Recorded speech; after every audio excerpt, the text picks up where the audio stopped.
everyone, my name is Lee Shang. I am part of the internet sales team and I am here to show you how to connect your phone via Bluetooth with an Android.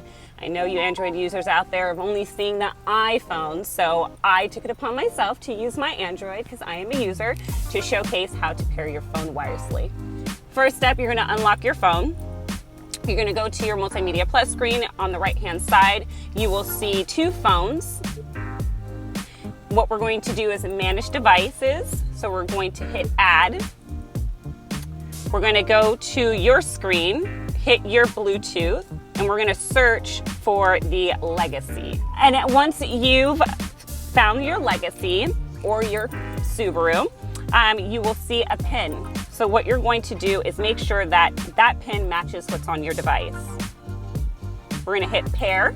Your vehicle is going to ask if you would like to enable the Android Auto system. That gives you some of the apps that are on your phone to mirror on your Multimedia Plus screen. So I'm going to hit yes. And once it's connected, you'll have an opportunity to add your icons for some of your must-have features that are on your phone that you'd like to pair to your screen. And you can add your contacts, so it's easier for you to just click a button and tell it to text someone or call your mama. But once that's done, you'll be connected with your phone and audio.